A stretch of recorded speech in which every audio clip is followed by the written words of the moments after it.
Eto na nga mga chong, marami tayong basketball updates. Justin Brownlee, bakit nga ba absent sa unang araw ng practice ng Gilas Pilipinas? Troy Rosario, mas pinili ang Barangay Ginebra kesa sa malaking pera. Mainit nga ngayon ang pangalan nitong si Troy Rosario dahil sa kanyang pagiging unrestricted free agent at mas lalong uminit ang nasabing forward ngayong napapabalitang Barangay Ginebra na talaga ang kanyang napili. Marami nga ang masaya na Barangay Ginebra ang pinili nitong si Troy Rosario, pero marami ring umiiyak, lalong-lalo na yung mga Barangay Ginebra haters, partikular na ang Magnolia Hotshots. Pero isa nga sa kapansin-pansin sa naging desisyon nitong si Troy Rosario ay mas pinili nga nito ang Barangay Ginebra kahit pa mas mababa ang offer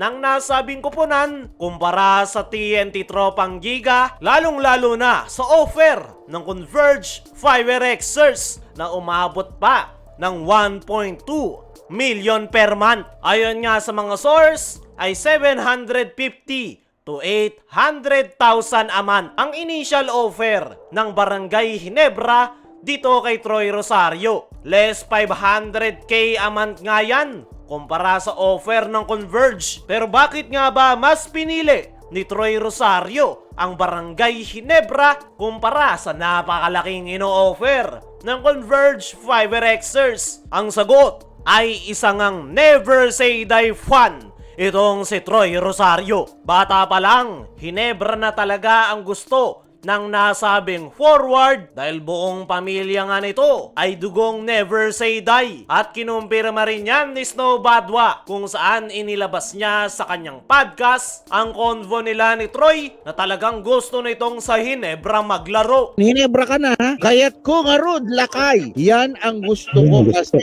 lakay. Kaya naman, kahit hindi masyadong mataas yung inoffer ng Barangay Ginebra sa kanya, ay Ginebra pa rin talaga ang kanyang pinili kumpara sa Converge na napakalaki ng ino-offer. At yan nga yung maganda dito kay Troy Rosario dahil hindi lang puro pera ang kanyang tinitignan. Tinitimbang niya rin kung ano ba talaga yung gusto niyang kupunan at the same time kung magagamit nga ba talaga siya this upcoming conference. Sa offer ng Ginebra na 750 to 800k a month ay mataas na rin yan at masesecure yung future ng kanyang pamilya. At ayon nga sa ating mga trusted source ay possible pa raw na tumaas yung magiging kontrata nitong si Troy Rosario para sa Barangay Ginebra.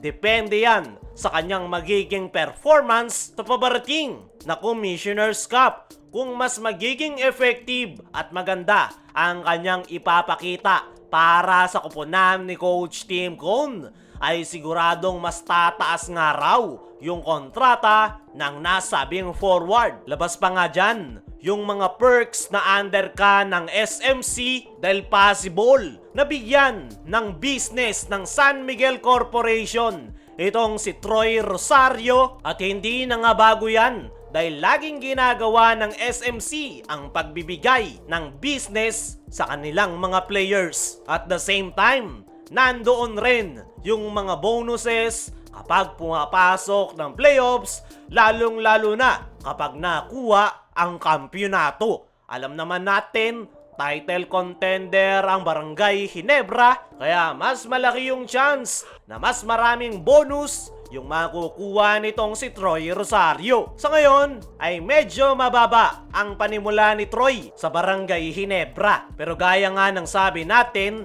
expected na mas tataas pa yung kanyang kontrata in the long run. Dumako naman tayo dito sa kabilang balita. Justin Brownlee, bakit nga ba absent sa unang araw ng practice ng Gilas Pilipinas? Kahapon, November 15, ay opisyal nang nagsimula ang preparation ng Gilas Pilipinas ngayong November window. Present nga ang lahat maliban dito kay Carl Tamayo at Justin Brownlee. Si Carl Tamayo ay kasalukuyan pang nasa Korea at expected na magbabalik na ng bansa patungkol naman dito kay Justin Brownlee, ayon mismo kay Coach Tim Cone ay meron nga raw ngayong iniindang stomach flu si Brownlee, kaya hindi pa ito nakasama sa team practice ng ating national team. Pero wag nga raw mabahala ang lahat dahil ayon mismo kay Coach Richard Del Rosario, nahahabol nga raw si Justin Brownlee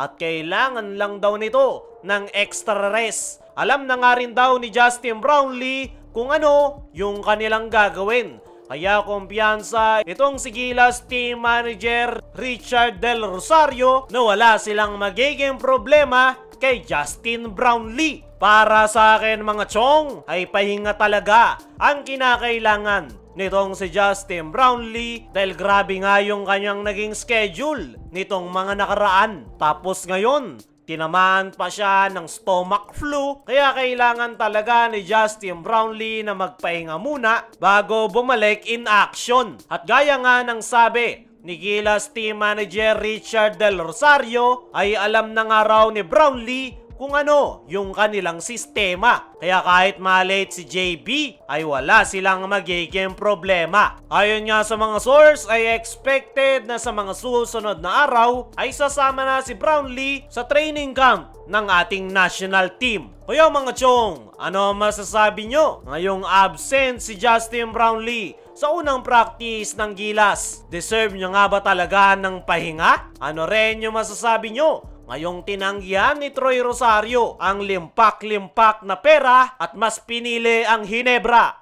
I-comment mo lang dyan sa ibaba.